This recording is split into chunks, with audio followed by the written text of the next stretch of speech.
Does anyone have anything they'd like to confess? That AM 1400 KVFD. And joining us once again, and we welcome to the program once again, Pastor Austin Hill over at the First Presbyterian Church. Thanks for being here again, Austin.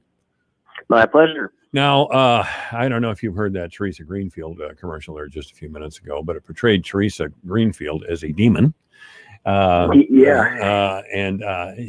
Listen, that's a Republican commercial, and that's fine. Teresa Greenfield's doing the same thing to Joni Ernst. I've seen her television commercials about Joni Ernst. They look like Joni Ernst is responsible for a nuclear holocaust in Iowa of some sort.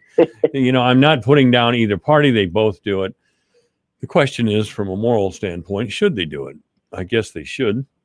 In their mind, winning is moral. I don't know about the Christian mind now, and I want to link this, and then I'm going to give it to you, Pastor. Trust me. I want to link this with what we were talking about in the last segment. Is that there is a big, ugly, nasty, horrible fight coming over the replacement for Ruth Bader Ginsburg as an Associate Justice of the Supreme Court, and it's horribly, horribly undignified and flat out mean-spirited and ugly.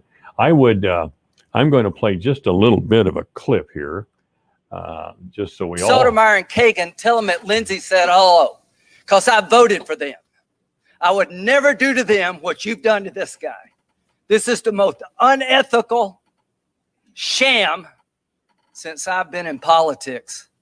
And if you really wanted to know the truth, you sure as hell wouldn't have done what you've done to this guy. Are you a gang rapist? No. Well, that's from the that's Senator Lindsey Graham of South Carolina from the Kavanaugh hearings. The clip kind of got ahead of me there for a minute, but you understand what I'm talking about. That's what happened during the Kavanaugh nomination, and that was horrible to look at. And now we're talking about potential for another conservative jurist that would, and by the way, the other liberal justices, Stephen Breyer especially, aren't spring chickens.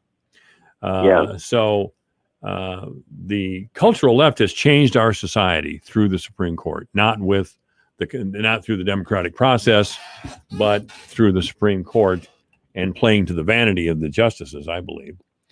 But this is the very least of what we're looking at. There could be more violence in the street over this. I mean, the temperature today is much higher than it was back when Kavanaugh was being confirmed. So what can we as Christians do or say? Certainly. I think I've been thinking a lot about this since Justice Ruth Bader Ginsburg died. And I think for me, the question that all of this raises is, do the ends justify the means? Right, always. And to me, this goes back to 2016. I alluded to this earlier, but I'm old enough to remember it was not that long ago when Obama was bringing forward. I think it was Merrick Garland was the guy's name. No one knows now because he wasn't obscurity because he didn't actually get nominated. But Obama put him forward, and basically the Senate Republicans said, "Oh, it's an election year, and we want to let the American public decide." And they basically filibustered, and they prevented Obama's choice to get nominated. And that was far further from the actual election day than where we are right now. Oh, yeah, it was 10 months. 10 months before the election, and Obama could not nominate Garland or even get him a hearing to the Supreme Court. Now, the question that I have for you, of course, is, does that justify what we're about to see? I mean, no, not at all. It was political gamesmanship, and it resulted in Brett Kavanaugh being seated on the U.S. Supreme Court. There's no doubt about that. Why the Democrats why the Republicans don't come out and say it. Look, we could do it, so we did it, and we're not concerned about whether it's right or wrong. We just could do it, so we did it. That's power politics. Yeah. And some would say that that's justified, that elections have consequences, that when you have the authority and the power, that you should push the envelope. That was Bill Clinton's big thing behind closed doors. And especially if you believe that the stakes are going back to abortion, this is an opportunity where if you can get not only a 5-4, but but a 6-3 majority, then maybe you could really make some significant progress thinking about abortion. And so people are saying, well, then sure, by all means, do everything you've got to do, because it's literally a life and death situation for all the millions of unborn. So I think that's where people would probably justify that. But I also think, as a Christian, that if we can't uphold the same standards we are asking other people to uphold, if we can't be honest or forthcoming, then the whole system breaks down. And I think there are examples of this in the Old Testament of the Israelites trying to find power through inappropriate means, like when they were being invaded by foreign invaders like the Assyrian army and the Babylonians. The Israelites were going down to Egypt and trying to have these alliances with Egypt. And I think it's this example of God's people trying to find power, as if power is the primary way to accomplish God's will.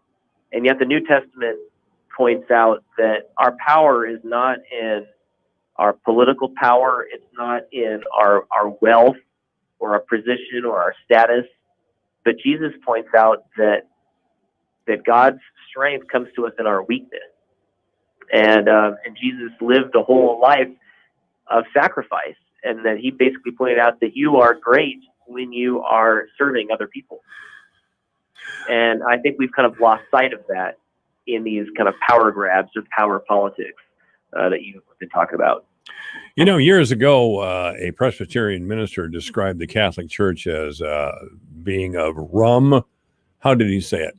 Rum, Romanism, and rebellion. And I always wanted to thank that man, because I thought that was a great description. That's great. Very poetic. I got to get a T-shirt that says that on. Hi, I'm in favor of rum, Romanism, and rebellion. That's great. I don't bring that for any particular reason other than I thought it was just terrific. It was funny. Yeah. and the attitude in the past, as a matter of fact, in Boston, of course, which was heavily Irish Catholic, you couldn't get elected to certain seats unless you were Catholic. And primarily, you couldn't get elected unless the Bishop of Boston or the Cardinal of Boston gave the okay. Now, we could flip that over to not the Presbyterian, but the Protestant side.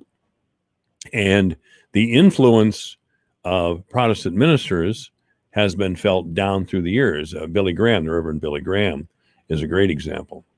And others. Norman Vincent Peale, if they weren't on board with something in the political arena, it probably couldn't get done. Today, nobody seems to care what the Cardinal of Boston says. Billy Graham and Norman Vincent Peale are long gone, and nobody has the sort of authority that they once did. So, given that reality, is there anything Christians can say from a Christian standpoint? Can we show up on the scene and say, hi, we're Christians, and we don't think you should be beating the hell out of each other or doing any of these things in regards to the Supreme Court appointment? Well, yeah, I think you've touched on, why Christians are maybe allowing some of these, the ends justifying the means kinds of calculations. Because I think as the church loses its cultural significance, as we've been talking about, as you always kind of point out on your show, that our society continues to become more secular. Yes. So as we're losing that Christian influence, I think many of us, we're trying to hold on to what power we have. And we're even willing to kind of get behind Mitch McConnell, who is literally going to do exactly the opposite of what he said 4 years ago, if that means that we can retain any semblance of power. Because we no longer have the cultural power that we used to have. So we're going to kind of try to cling to whatever power we can. But I think in so doing, we lose even what witness we have. And I think when we look at the history of Christianity, the times when Christianity has had the most explosive growth, or the places in the world where Christianity has had the most explosive growth, have frequently been the times and places when Christians have had the least amount of cultural power. Think about these underground churches in China. And while I'm not advocating that we would just embrace a state where it's against the law to practice our faith. But the church there's a thriving, vibrant, underground Christian community. Or in the early church, before the Roman Empire became the Holy Roman Empire under Constantine, that's where the church had the most exponential growth and was in a place where Christians had almost no cultural power.